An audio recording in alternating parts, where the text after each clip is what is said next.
Meus irmãos em Cristo Jesus, saudações de paz a todos os nossos amigos, a todas as nossas amigas, aos nossos irmãos e irmãs, internautas do nosso programa EBD em Foco das Assembleias de Deus do Campo de Arapongas. Estamos aqui uma vez mais para glorificarmos a Deus e trazer a vocês subsídios teológicos dessa feita dentro da lição de número 3. A lição de número 3 vai tratar sobre a temática das missões transculturais dentro do Antigo Testamento. Agora, a lição vai se aperfeiçoar um pouco mais nessa questão das missões que são inseridas dentro do Antigo Testamento.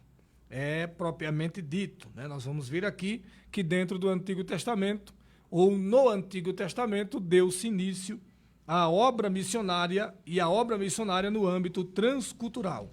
E nós temos aqui uma lição extraordinária que será transmitida uma vez mais pelo nosso professor presbítero Danilo, da Igreja Sede, e é uma alegria para a gente receber mais uma vez o nosso irmão e amigo professor presbítero Danilo. Pai do Senhor, presbítero Danilo, bom dia. Pai do Senhor a todos, né? Deus esteja abençoando aí a todos que estão nos acompanhando, nos assistindo. Deus esteja abençoando também o nosso amigo professor Salim, mais esse encontro, e que todos nós possamos aí hoje aprender mais um pouco a palavra do nosso Deus. E como eu disse aos irmãos, é uma lição extraordinária, e nós iremos aqui aprender algo extraordinário acerca da palavra de Deus e o que o Senhor tem para nos transmitir na manhã desse sábado abençoado. O nosso texto áureo está em Isaías 49, verso 6, que diz: Disse mais, pouco é que sejas o meu servo, para restaurares as tribos de Jacó e tornares a trazer os guardados de Israel. Também te dei para a luz dos gentios, para seres a minha salvação até a extremidade da terra. A verdade prática, o amor de Deus para com as nações deve ser o mesmo objetivo de todos os que militam pela salvação das almas perdidas. A nossa leitura bíblica em classe está em 1 Reis 17, 8, 9 e 17 a 22. E Jonas, capítulo 1, verso de número 1 e 2. Vou ler um versículo e o presbítero Danilo vai ler outro de maneira sucessiva. Então veio a ele a palavra do Senhor dizendo... Pode ler aí o versículo 2, professor Danilo.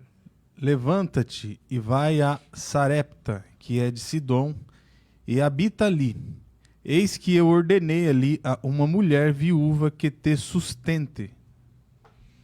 E depois destas coisas sucedeu que adoeceu o filho desta mulher, da dona da casa, e a sua doença se agravou muito, até que nele nenhum fôlego ficou.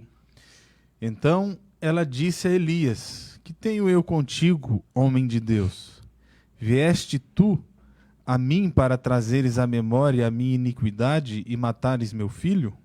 E ele lhe disse: Dai-me o teu filho. E ele o tomou do seu regaço e o levou para cima ao quarto, onde ele mesmo habitava, e o deitou em sua cama. E clamou ao Senhor e disse: Ó Senhor meu Deus, também até a esta viúva com quem eu moro afligiste, matando-lhe seu filho? Então se mediu sobre o menino 3 vezes e clamou ao Senhor.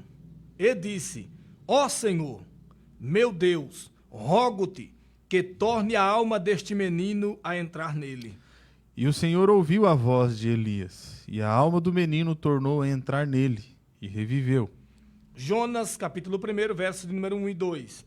E veio a palavra do Senhor a Jonas, filho de Amitai, dizendo: Levanta-te, vai à grande cidade de Nínive, e clama contra ela, porque a sua malícia subiu até mim.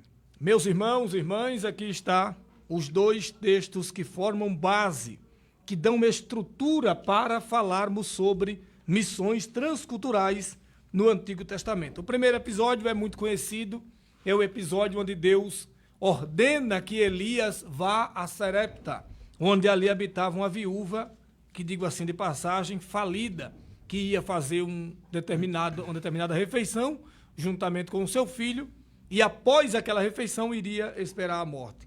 Em uma outra partida, ou de outro ponto, temos um outro texto extremamente conhecido, extremamente pregado, que é justamente o texto de Jonas, onde Deus fala para que ele vá a Nínive e pregue para que o Senhor use de misericórdia para com os ninivitas. Inclusive, houve até uma recusa inicial de Jonas para fazer isso, tá? E esses 2 textos, eles dão base, estrutura, para a gente falar dentro do Antigo Testamento sobre a questão das missões transculturais. Já quero trazer a oportunidade ao nosso professor, presbítero Danilo, que daqui para frente irá trazer a lição para a glória de Deus. Professor Danilo. Muito obrigado. Bom, queridos, hoje nós vamos estudar a lição de número 3, né, que vai falar sobre as missões transculturais no Antigo Testamento. Olha só que tema bem sugestivo, né, presbítero Salim? Sim. As missões transculturais dentro do Antigo Testamento. Na aula anterior, nós conseguimos entender o que é missões transculturais, né? Nós aprendemos que missões transculturais têm a ver com o transpor culturas, etnias, né, lugares, contextos geográficos para poder transmitir a mensagem do Evangelho, a salvação em Cristo Jesus. E hoje nós vamos falar sobre as missões transculturais, né, esse transpor culturas, dentro do contexto do Antigo Testamento. E uma das coisas que nós vamos aprender através dessa lição é que Deus, desde o Antigo Testamento, ele sempre vem ao encontro, sempre veio ao encontro das etnias, das demais nações, dos demais povos, além do próprio Israel. Porque às vezes a gente lê o Antigo Testamento e acha que Deus apenas lidou ou vivenciou experiências com o povo de Israel.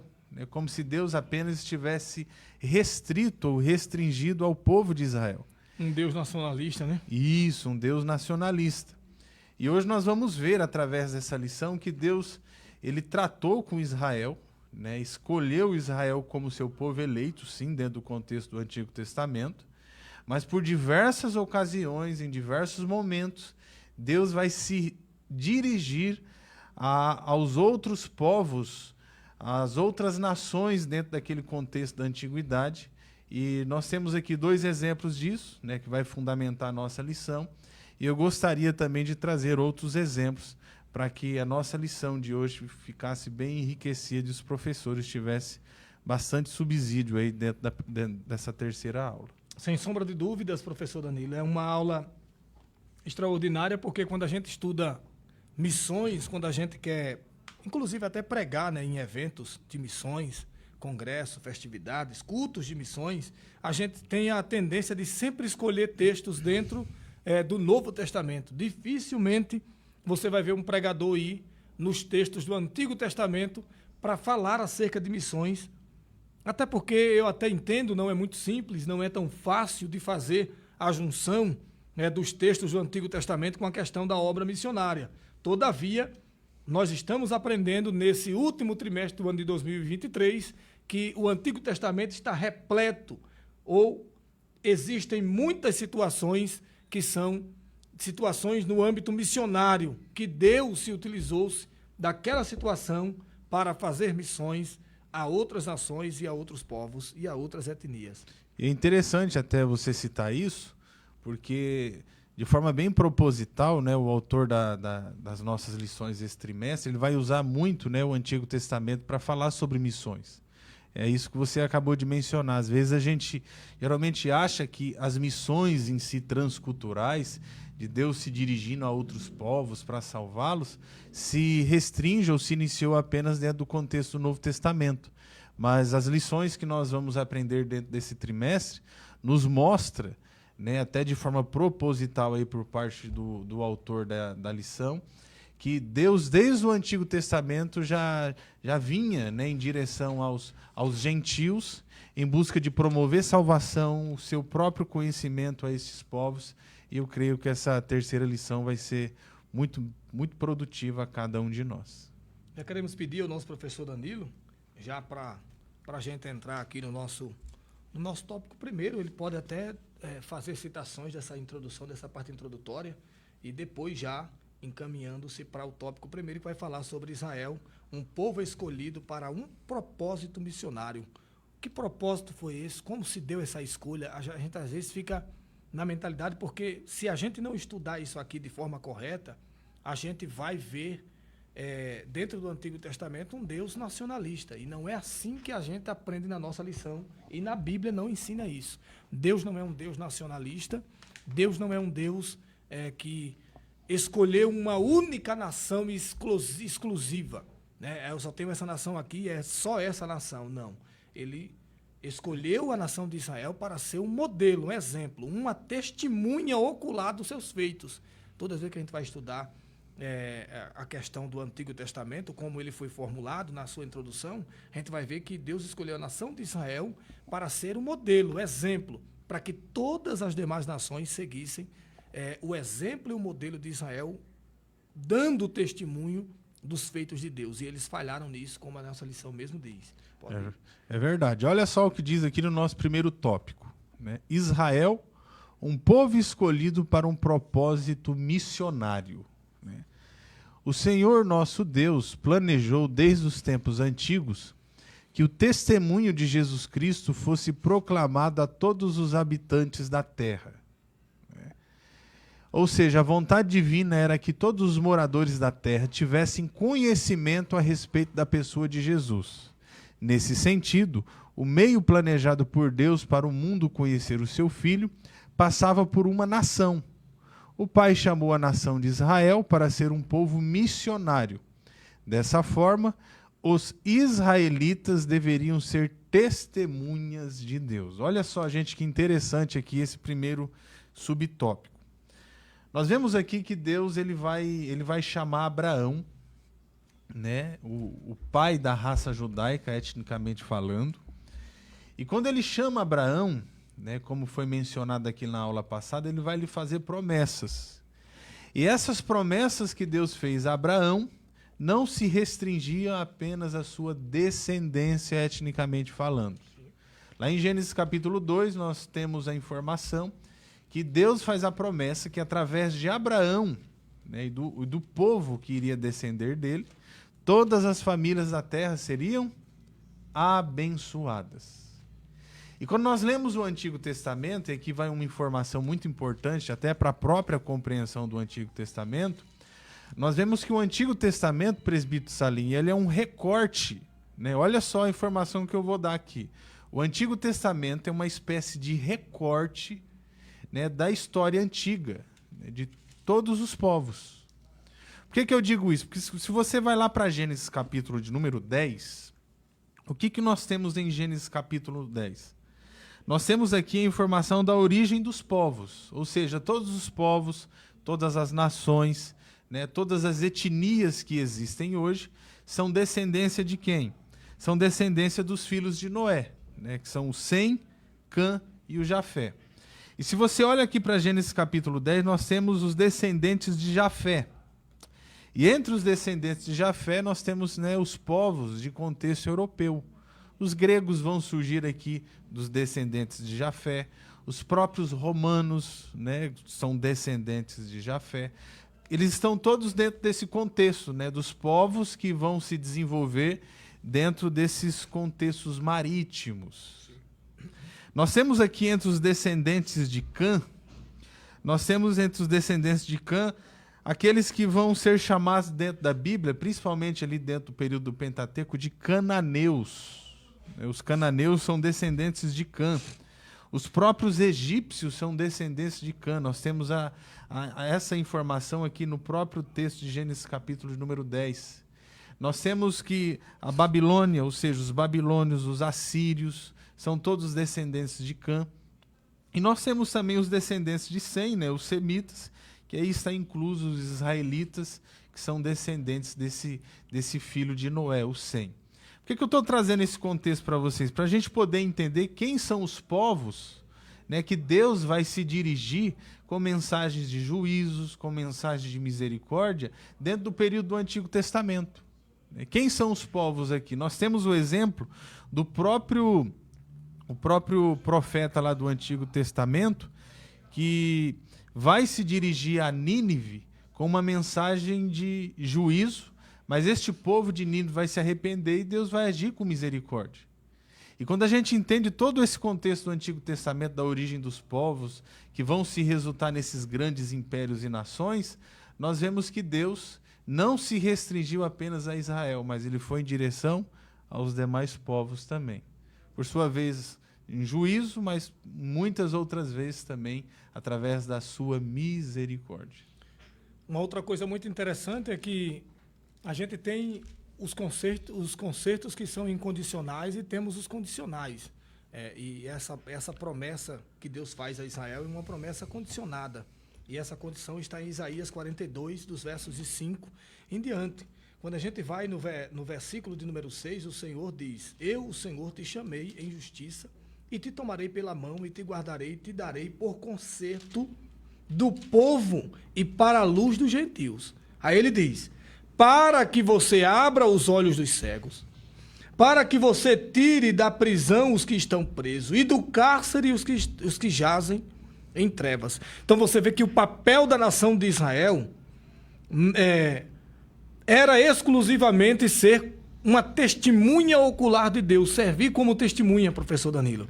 E o mais interessante ainda é que em nenhum lugar da Bíblia você vai ver Deus proibindo Israel de pregar a outras nações. Você vai ver Deus proibindo de se juntar a eles, de se formar um povo com eles. Como assim?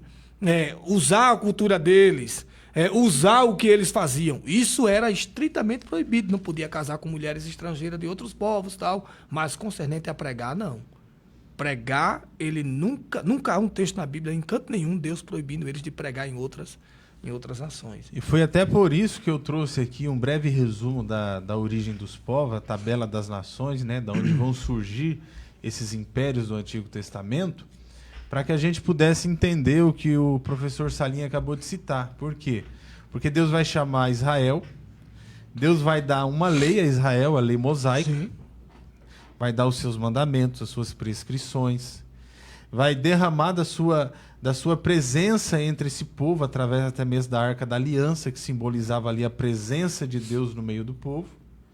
E nós vemos que Deus vai fazer tudo isso para quê? Para que Israel fosse luz para esses gentios, para que Israel fosse luz para essas demais nações.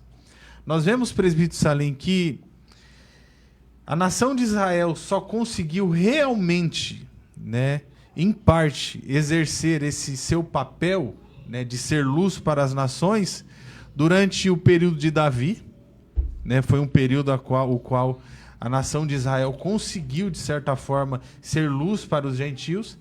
E no período de Salomão também, antes da sua apostasia, do seu desvio ali doutrinário. Mas, como diz até o segundo tópico aqui, subtópico, nós vemos que Israel falhou muito nesse propósito. Sim. Falhou muito. Nós temos aqui uma informação em 1 Reis, capítulo número 4, a partir do verso 29, que Israel, durante certo tempo do período do rei Salomão, ele conseguiu, né, promover luz através da lei de Moisés a todas as nações, exercendo aí o tema da nossa lição de hoje, as missões transculturais. E aqui no texto nós temos a informação do seguinte, olha só, que Deus deu a Salomão sabedoria, discernimento extraordinário e uma abrangência de conhecimento tão imensurável quanto a areia do mar. Observe que Deus vai dar sabedoria a Salomão com um propósito. Nós vamos ver o propósito no final do texto.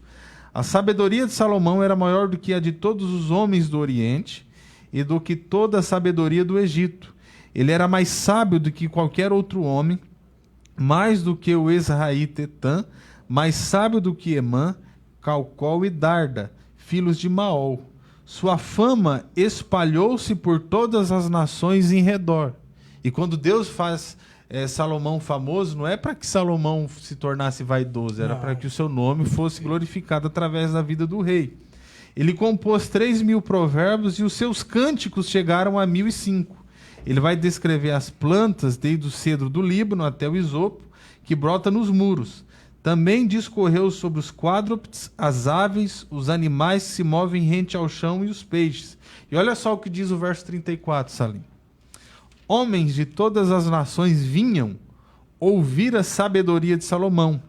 Eram enviados por todos os reis que tinham ouvido falar da sua sabedoria. Observe que Israel, aqui dentro desse período de Salomão, está exercendo as missões transculturais. Está de fato, né, professor Danilo? Porque se todas as nações iam ouvir a sabedoria de Salomão, acabavam ouvindo a palavra de Deus por meio e por intermédio de Salomão. O problema hoje nosso é que a gente forma muitos mestres, mas mestres extremamente soberbos, em que não conseguem desenvolver e desempenhar o que Salomão fez, porque o propósito de Deus dar sabedoria a um homem e uma mulher é justamente para difundir de maneira clara o Evangelho. Como é que você vai hoje lidar nesse mundo tão moderno, se você não tiver estrutura e conhecimento que é dado, sabedoria que é dada por Deus e conhecimento que você adquire nos livros? Essa falha de Israel, ela está dentro daquela minha fala anterior. Quando Israel, ele deixa se contaminar, deixa se secularizar. Hoje eu posso afirmar aqui, de forma clara, de maneira bem expressiva, que Israel se secularizou, né? O secularismo, as coisas mundanas, o paganismo, as culturas atrofiadas entraram dentro de uma cultura extremamente santa, sagrada e de uma cultura que vinha da parte de Deus. Eu digo que nem uma cultura, eu digo que questões doutrinárias foram extremamente abaladas na nação de Israel quando eles abriram a porta, escancararam a porta para o secularismo. O secularismo não é de hoje, já é de muito tempo atrás. É quando o povo tenta secularizar aquilo que vem da parte de Deus. Veja que os povos vizinhos, os pagões, né? Eles adentraram Israel. Por quê? Porque eles preocuparam-se com a identidade racial e nacional e deixaram de lado a sua verdadeira vocação de testemunha ocular dos feitos de Deus. Então, quando eu deixo de dar testemunho com a minha vida e passo a me comportar ou ver apenas a questão racial e nacional, ser um nacionalista, Deus é comigo, acabou, eu posso fazer o que eu quiser, não está nem aí, Deus vai continuar. E não foi assim que aconteceu.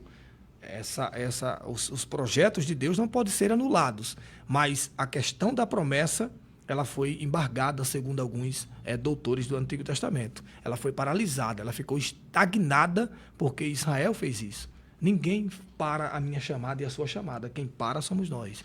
E o interessante aqui no caso do Salomão, né, quando esses povos, né, esses conselheiros de reis, eles iam até Salomão para aprender da sua sabedoria, automaticamente esses povos entravam em contato com o quê? Com a própria lei de Deus. Esses povos, eles entravam em contato com a própria revelação de Deus ao povo de Israel no Antigo Testamento.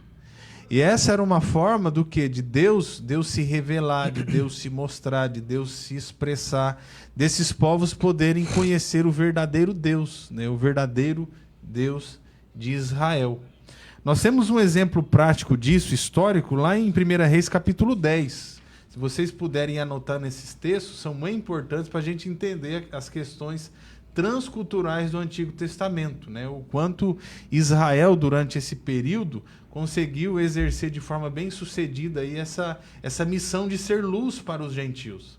E aqui em 1 Reis capítulo 10 nós temos o quê? A rainha de Sabá visitando Salomão. E olha só os detalhes desse texto. Que a rainha de Sabá soube da fama que Salomão tinha alcançado. E olha só a continuação. Graças ao nome do Senhor. E foi a Jerusalém para pô-lo à prova com perguntas difíceis.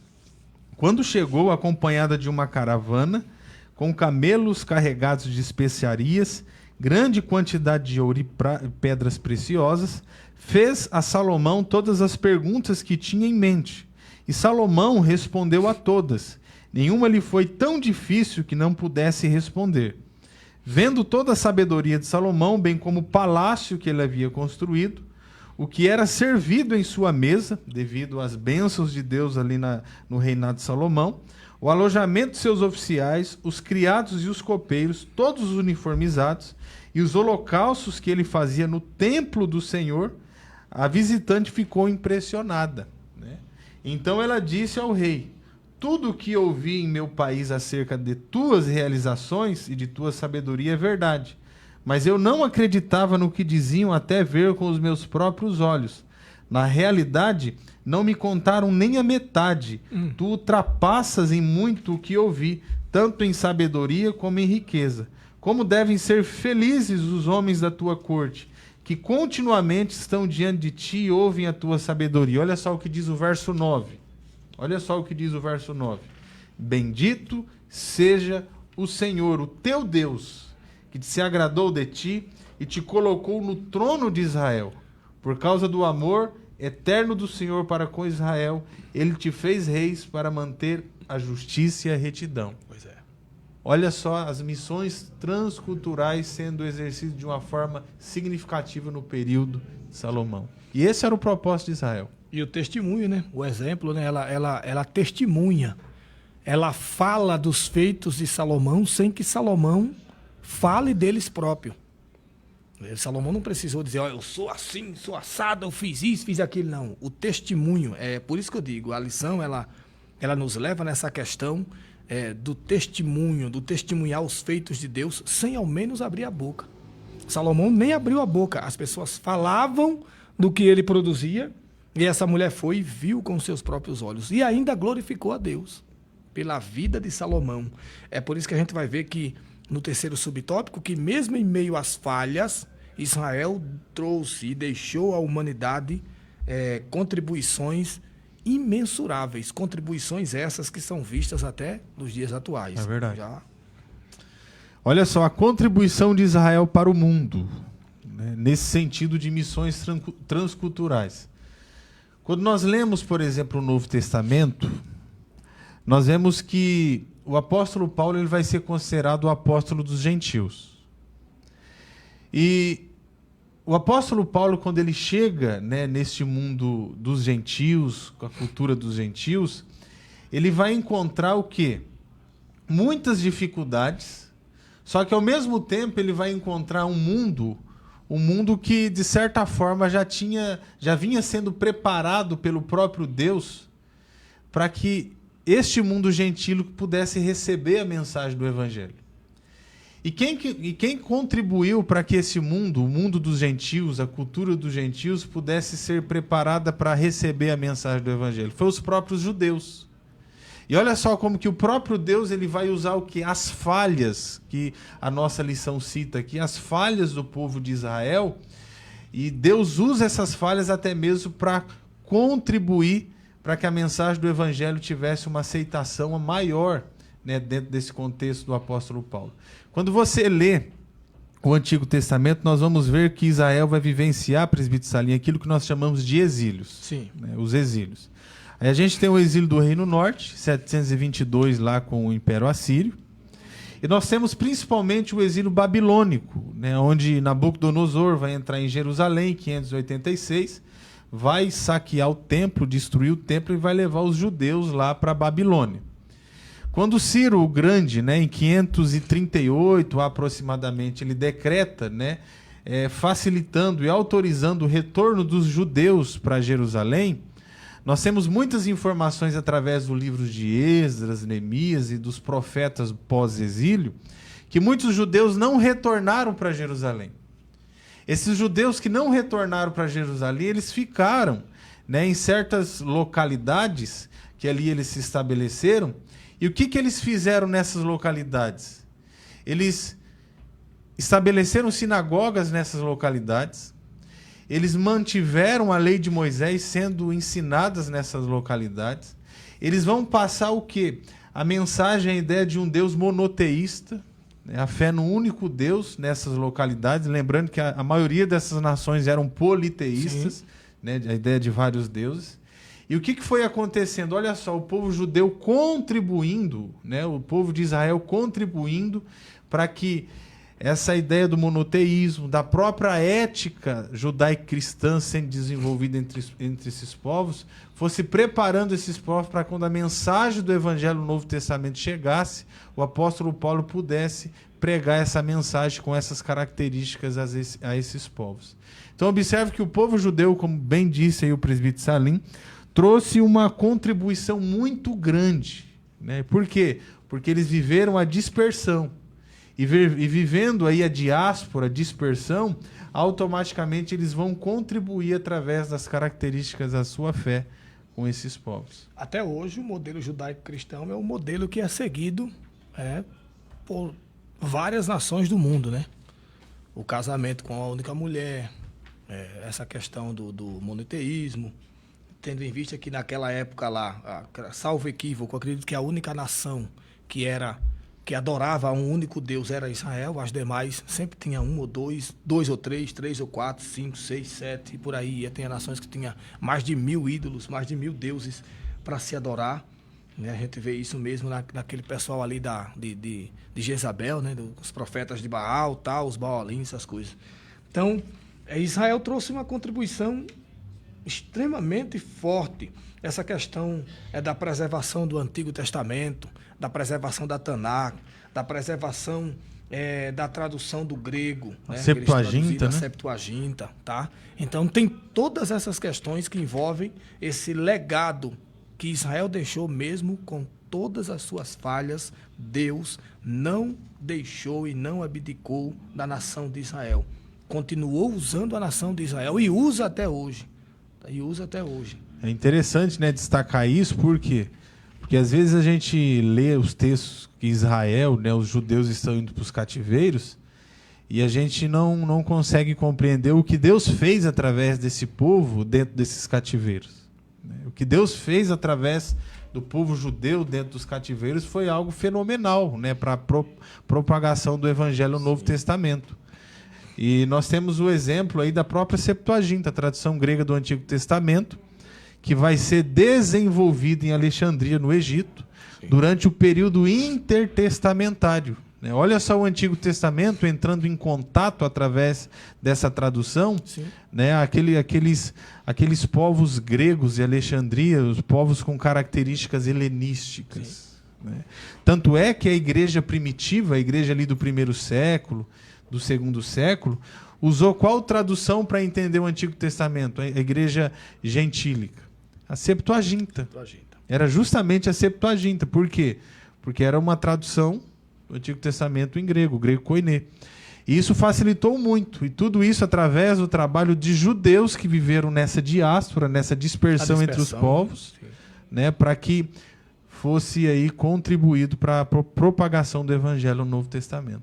Tudo contribui para o bem daqueles que esperam em Deus. Veja que coisa interessante, porque até essa dispersão de Israel foi providencial para que o povo conhecesse a palavra de Deus por meio da versão dos 70, que foi a Septuaginta, como nosso professor Danilo falou. Nós temos aqui uns 28 minutos, vamos entrar já no segundo ponto, que é o amor de Deus para com outras nações, e a gente vai ver a partir desse ponto aqui que Deus não é, nunca foi, nunca será um Deus nacionalista, tá? Deus não é um Deus exclusivista. O professor Danilo é o meu xodó, é o meu professor exclusivo. Né? Tem gente que diz isso, né? É o meu professor exclusivo. Não, Deus tem milhares, dezenas e dezenas de mais pessoas que usa espalhados em todo o planeta Terra para disseminar a sua palavra. Não há nenhum xodó, Deus não tem xodó algum. Isso aí é um ensinamento herético, não contém espaço na Bíblia, e Deus não tem nenhuma nação xodó. O Brasil é a minha nação favorita. Não, isso é mentira. Não existe espaço nas Escrituras para esse tipo de ensinamento. O amor de Deus é para com todas as nações, segundo o que registra os nossos estudos na Bíblia, e a nossa lição traz isso. Professor Danilo, já pode entrar aí no segundo ponto. Aí. Olha só, o amor de Deus para com outras nações. Pegando até um gancho naquilo que o presbítero Salinha acabou de citar, nós temos aqui dois exemplos. O exemplo da viúva de Sarepta e o profeta, e o exemplo da missão de Jonas em Nínive. Esses dois exemplos nos mostram muito bem que a intenção de Deus é alcançar todos os povos. Todos os povos. E vamos aqui contextualizar o que nós estamos falando através de um exemplo muito interessante. Nós estamos falando sobre o Antigo Testamento, né? As missões transculturais dentro do Antigo Testamento. Quando a gente entra dentro do Novo Testamento, nós vemos que Paulo vai falar muito sobre a relação entre judeus e gentios. A gente, por diversas vezes, vai encontrar textos do apóstolo Paulo quando ele escreve aos Gálatas, aos Efésios, a carta aos Romanos. O apóstolo Paulo falando entre a relação entre judeus e gentios. Né? Quem são os judeus? Os judeus são os descendentes de Abraão, etnicamente falando. E os gentios são aqueles que não fazem parte dessa descendência na carne. E a relação, presbítero Salinha, entre judeus e gentios sempre foi uma relação conturbada. Sim. Né? Sempre uma relação conturbada. Por quê? Porque o judeu olhava para um gentil e, por ter recebido a lei de Deus, a revelação de Deus no Antigo Testamento, considerava esse gentil uma espécie de ser humano, fosse uma sub-raça. Um joio, né? Um joio. Um joio. Né? Olhava com Sim. todos os tipos de preconceitos aí possíveis, né? Olhava para os gentios como se fossem impuros. É justamente aí que entra a questão racial e a questão de ser nacionalista. A nossa nação é a nação que Deus escolheu. A nossa raça é a raça que Deus escolheu. Vocês, comparado a nós, são o bulldog. Não são nada, Vamos né? dizer assim, né? É mais ou menos isso. Então sempre houve aí um certo preconceito entre judeus e gentios. Os próprios gregos mesmo, com toda a sua pompa, olhava para aqueles que não falavam o seu idioma dentro desse contexto e viam como essas pessoas como bárbaros. A ideia de bárbaro é aquele que não é civilizado, né? Aquele que não tem civilidade em seu caráter. Então sempre houve essa rixa, esse conflito entre judeus e gentios. Né? Sempre houve. Só que olha só, como que Deus ele não tem o seu povo de estimação. Sim. Ele não tem o seu povo de estimação. O apóstolo Paulo vai dizer que em Cristo, né, tanto judeus e gentios, eles são um povo só. Um povo só. São um povo só.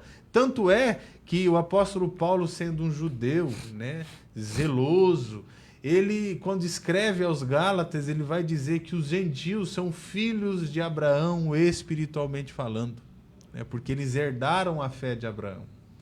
E nós vemos o quê? Que diante de Deus não existe isso, né? Uma etnia preferida específica diante de Deus.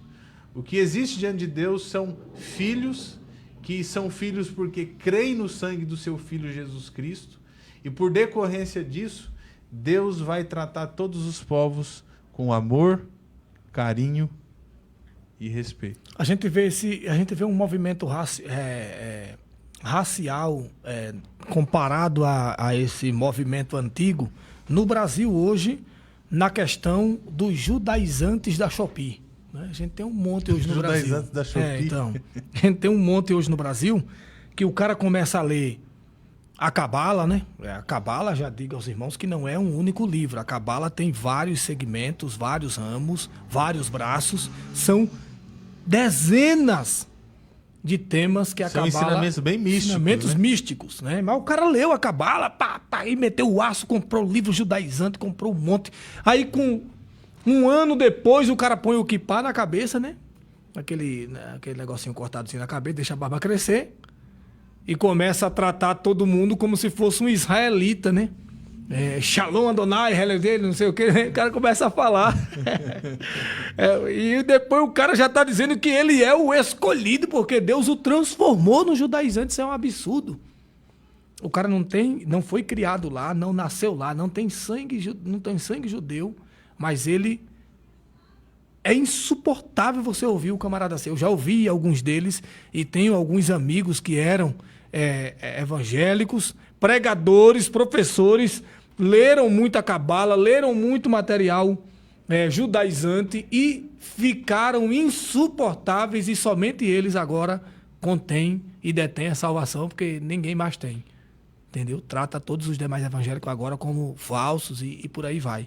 Então tem que ter muito cuidado, porque embora Deus escolheu Israel, Deus não diz em nenhum lugar da Bíblia que eles eram um povo só aquele povo. Não, vocês são, embora o texto diga que eles são a nação eleita, a nação escolhida, tal, mas escolhida para um propósito. Escolhida para servir de testemunho e ganhar todas as demais nações. E não se fechar dentro do seu quarto e dizer, não, aqui é só nós, e o resto que vão tudo para o inferno, que aqui é só a gente. Não é assim que a Bíblia ensina. E observe que eles tentaram fazer isso, sim, né? Sim. Mas Deus foi e usou os seus apóstolos para quê? Para que essa mensagem fosse espalhada a todas as nações da terra. Tentaram fazer isso mesmo. E a gente vê essa iniciativa de Deus não apenas no Novo Testamento, mas no Antigo Testamento. Deus se dirigindo às demais nações. Nós temos aqui o exemplo da viúva de Sarepta, que era de uma antiga cidade da Fenícia. Sim. E nós temos também o exemplo de Jonas, em Nínive. Olha só, gente, Nínive era a capital da Síria. Sim.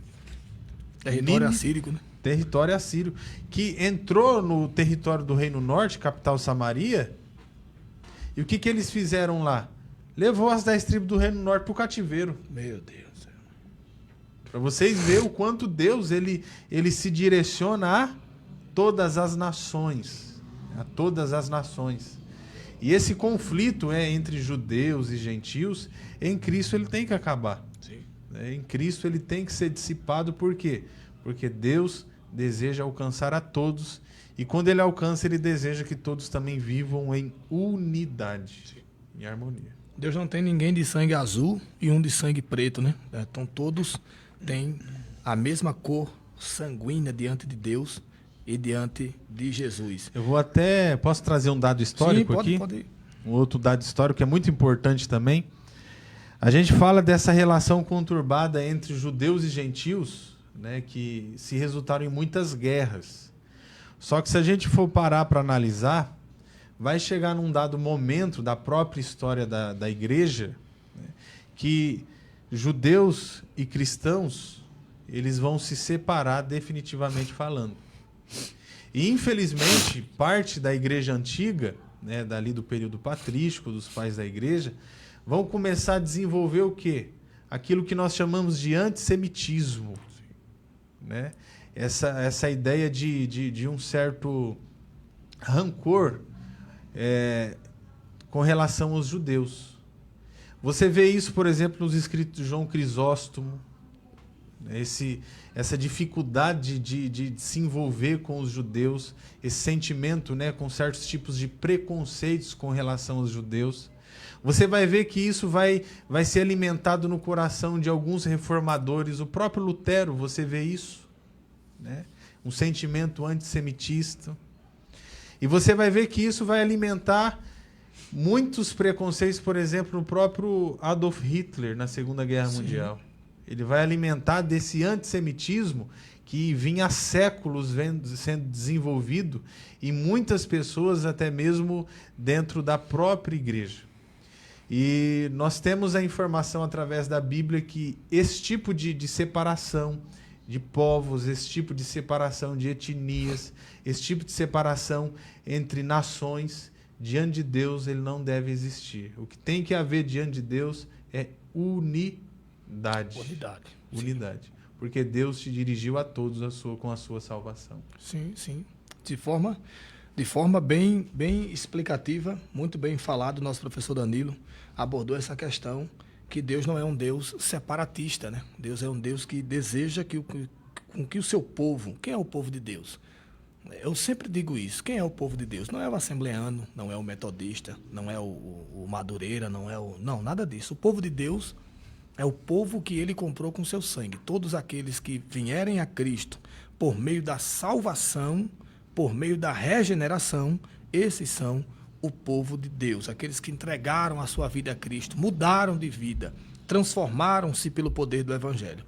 E para a gente ir para as partes finais, estamos perto de encerrar, a gente vai para o nosso terceiro ponto aqui, professor Danilo, que é as alianças entre Deus e a humanidade no Antigo Testamento. É justamente nesse ponto que a gente fala sobre a aliança incondicional e as alianças condicionais, né?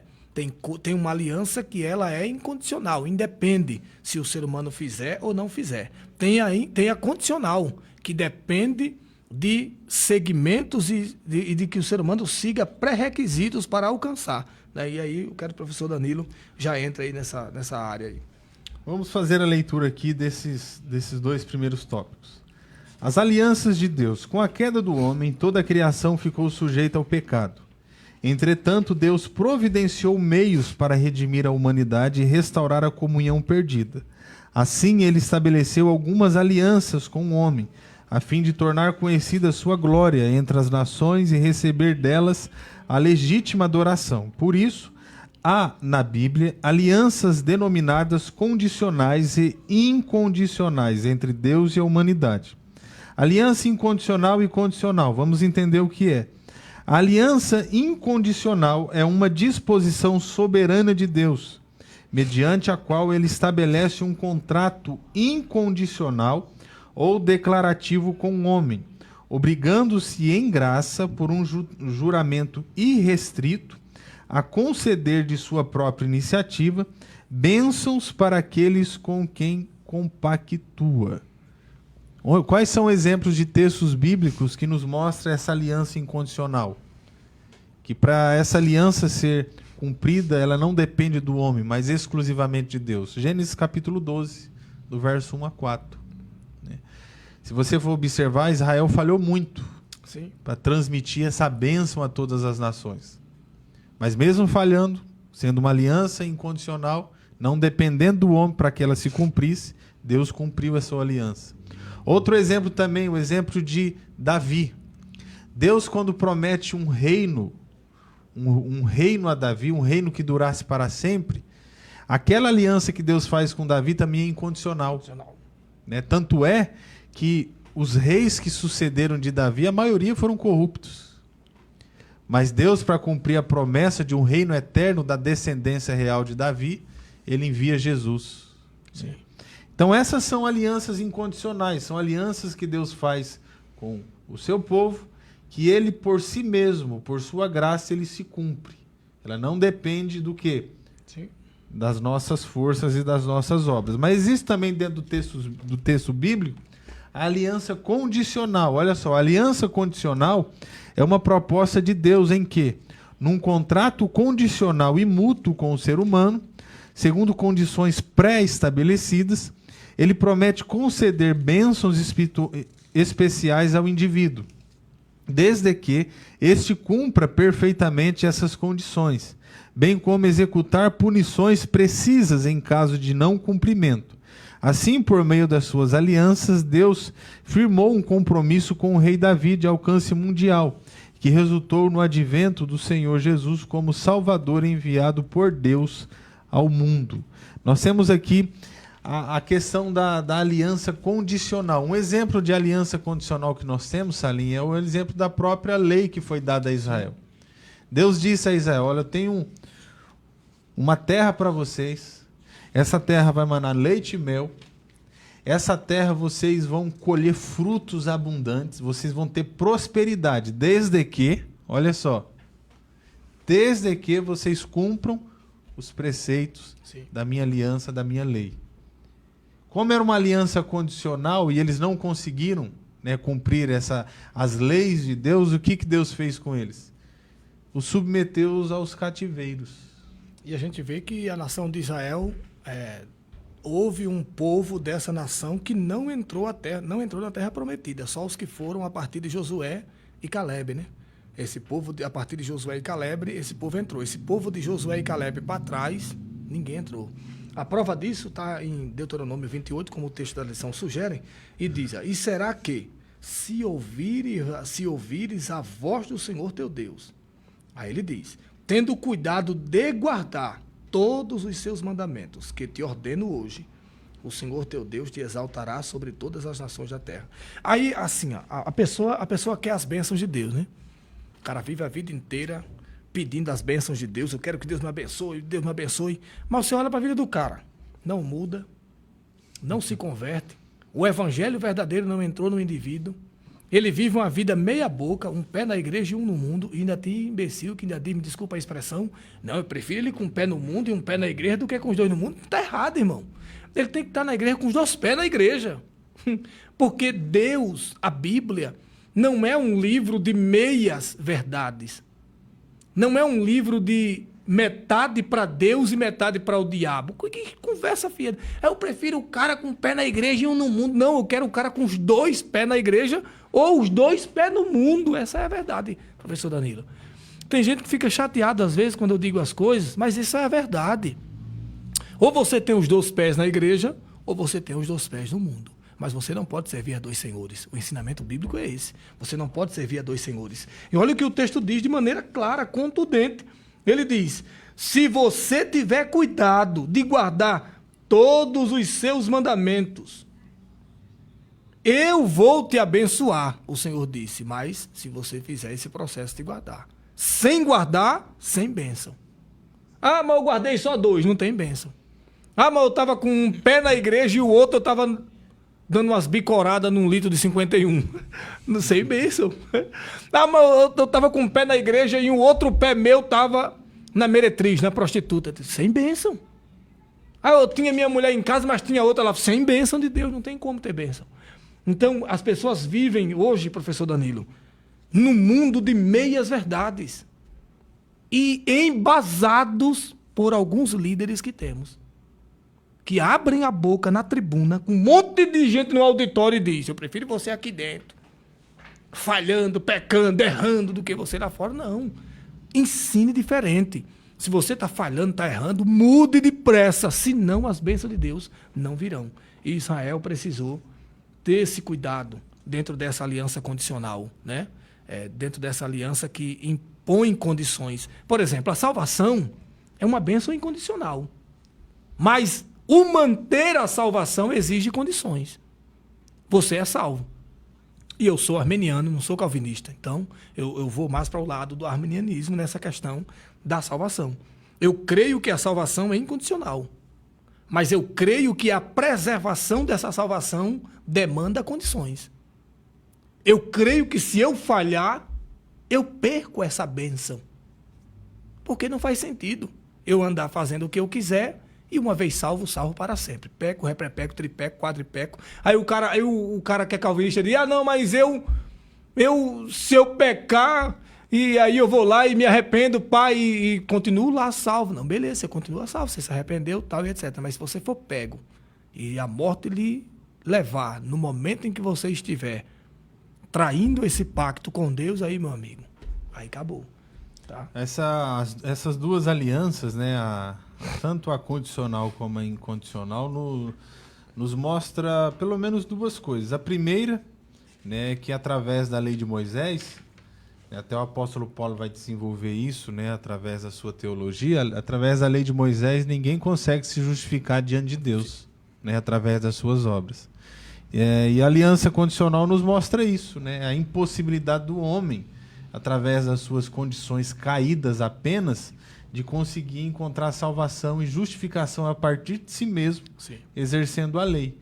E a aliança incondicional vai reforçar que Deus, mesmo olhando para as nossas impossibilidades, Ele vai cumprir, né, essas alianças, independentemente se a gente conseguiu, né, guardar essas alianças condicionais. Mas é aquilo que o presbítero Salim acabou de citar.